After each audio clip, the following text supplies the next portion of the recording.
Bismillahirrahmanirrahim. Assalamualaikum warahmatullahi wabarakatuh. Alhamdulillahirabbil alamin wassalatu wassalamu ala asyrofil anbiya'i wal mursalin wa ala alihi wa ashabihi ajma'in. Amma ba'du. Alhamdulillah setelah 6 bulan pertemuan yang lalu akhirnya kita bertemu kembali dengan saya Hasna Zakia. Pastinya masih dengan pengampu yang sama, yaitu Dr. Muhammad Syarif Hidayatullah M.Hum, namun kali ini dengan mata kuliah yang berbeda, yaitu Al-Firaq wal Mazahib Al-Arba'ah. Baik, langsung saja, tidak memperpanjang waktu lagi, langsung saja di sini. Kali ini saya akan membahas tentang kritik terhadap mazhab Hanabilah. Oke.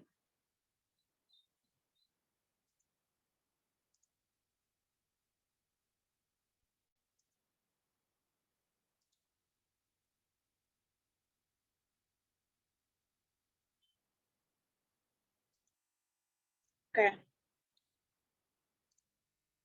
Baik, di sini ini adalah Imam Ahmad ibn Hambal atau yang biasa kita kenal dengan Imam Hambal, Imam Ahmad.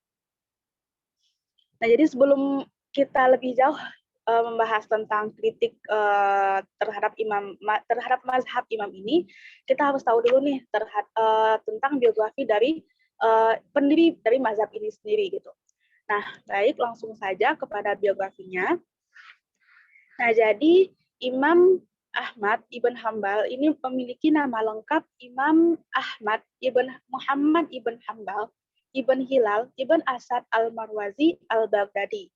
Nah, jadi beliau ini dilahirkan di kota Baghdad, yaitu pada masa pemerintahan dinasti Abbasiyah, tepatnya pada bulan Rabiul Awal tahun 164 Hijriah atau bertepatan dengan tahun 780 Masehi. Jadi beliau ini adalah dari keturunan Asy-Syaibani, nah yang mana ayah beliau bernama Muhammad ibn Hambal Asy-Syaibani. Nah, jadi dinisbahkan kepada Asy-Syaibani. Dan ibunya bernama Sofiyah binti Maimunah binti Abdul Malik Asy-Syaibani. Dan kakeknya bernama Hanbal ibn Hilal. Dan akhirnya beliau diwafatkan pada hari Jumat tanggal 12 Rabiul Awal tahun 241, yaitu tepatnya ketika beliau berusia 77 tahun. Nah, terus lanjut.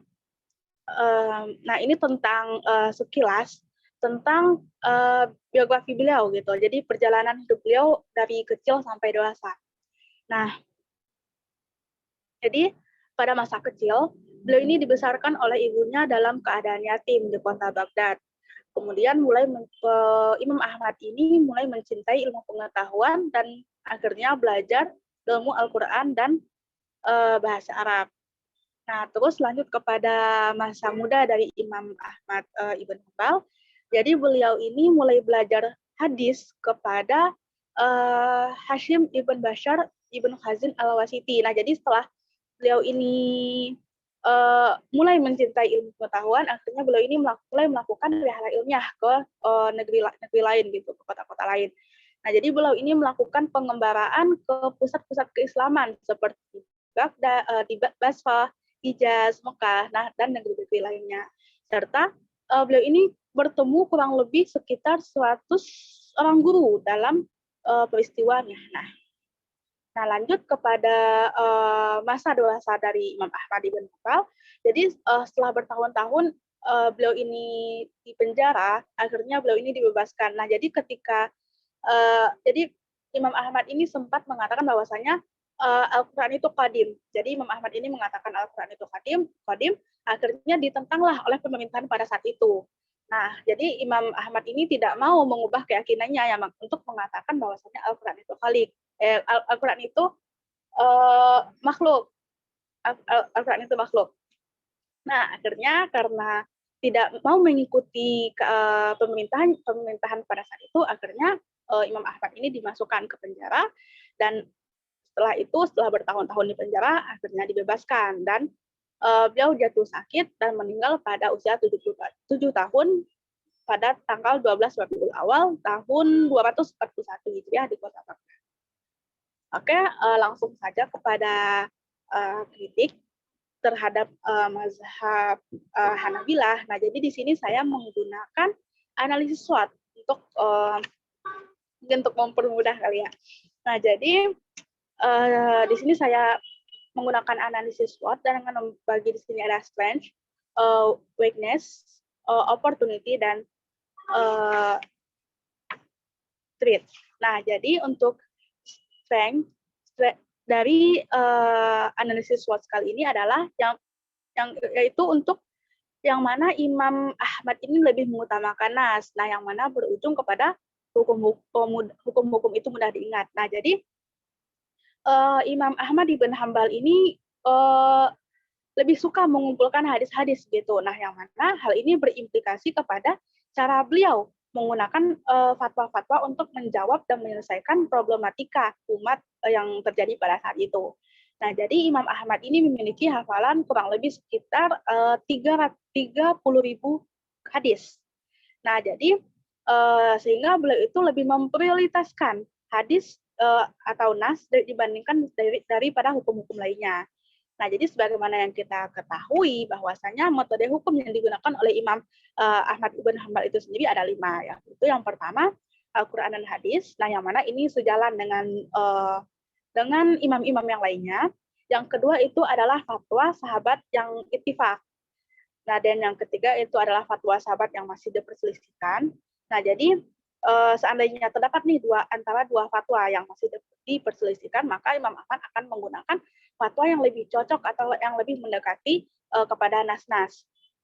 Nah, yang keempat itu adalah hadis mursal atau hadis dhaif. Nah, namun di sini yang hadis dhaifnya itu yang tingkat kelemahannya itu tidak separah hadis maudhu. Nah, jadi di sini menurut Imam Ahmad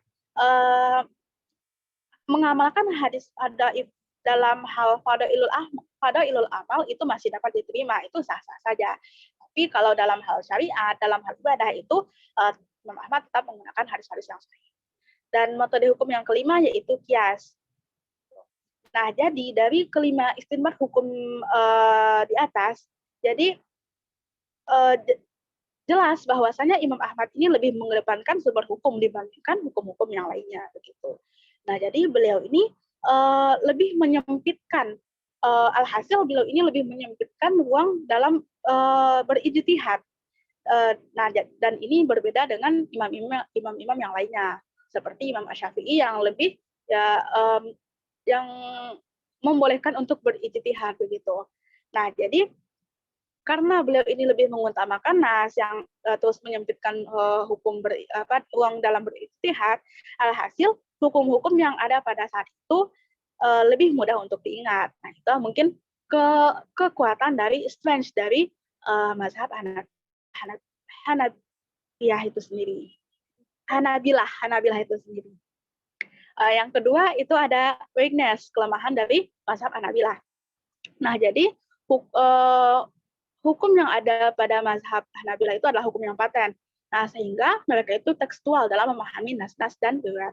Nah, jadi seiring dengan berjalannya waktu, problematika masalah itu semakin beragam.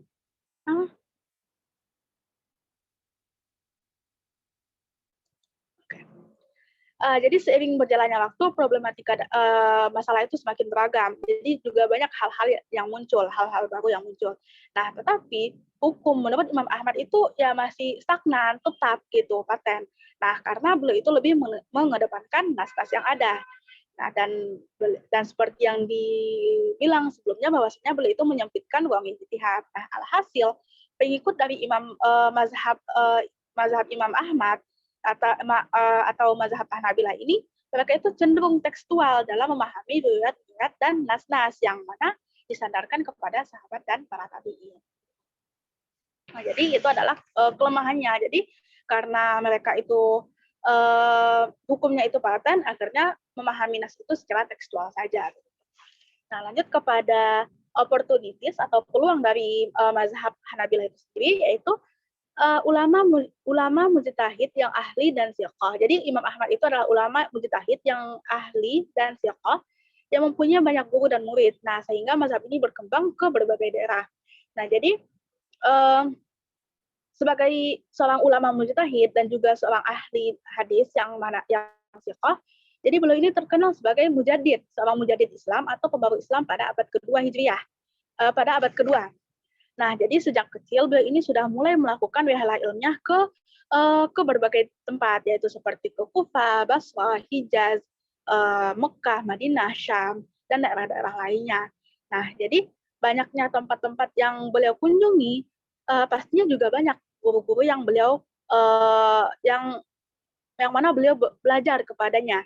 Di antaranya itu ada Imam Ibrahim An-Nakhai, Hamad ibn Sulaiman, Atha ibn Rabah, An-Nafi' Maula ibn Umar, Hashim ibn Bishir, dan termasuk Imam Asy-Syafi'i.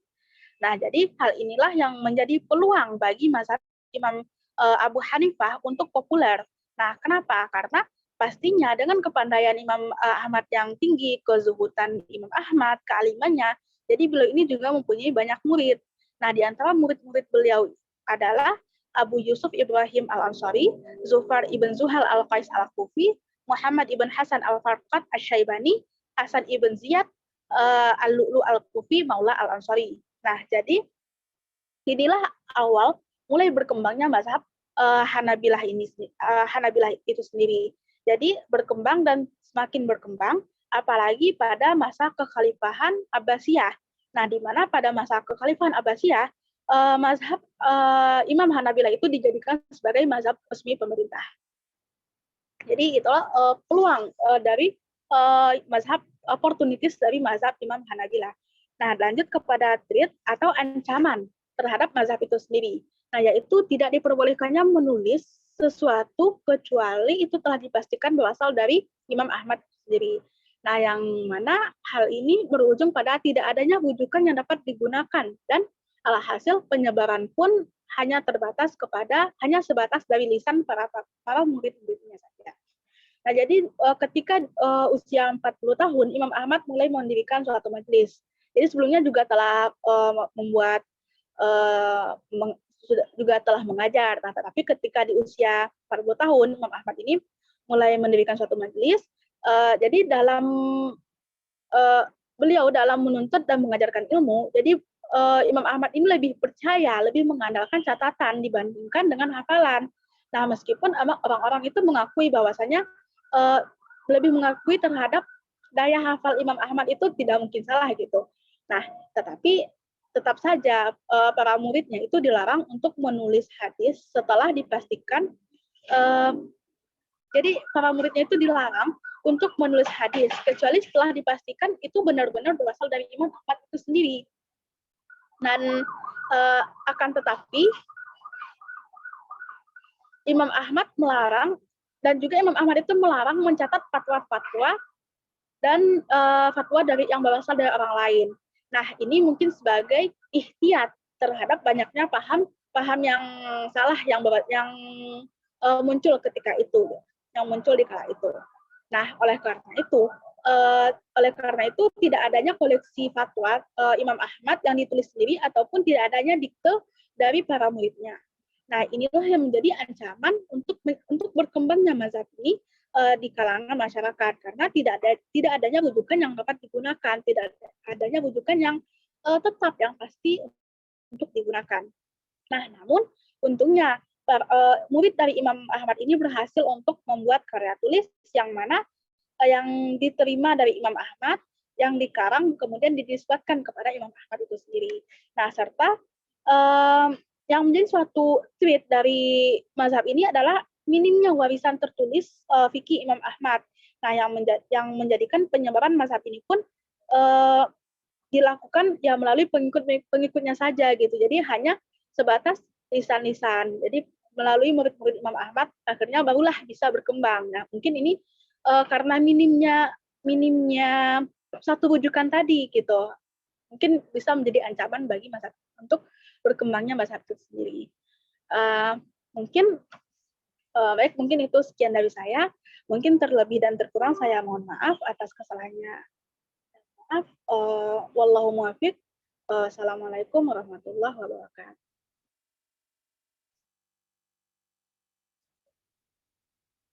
Berapa menit? Berapa menit?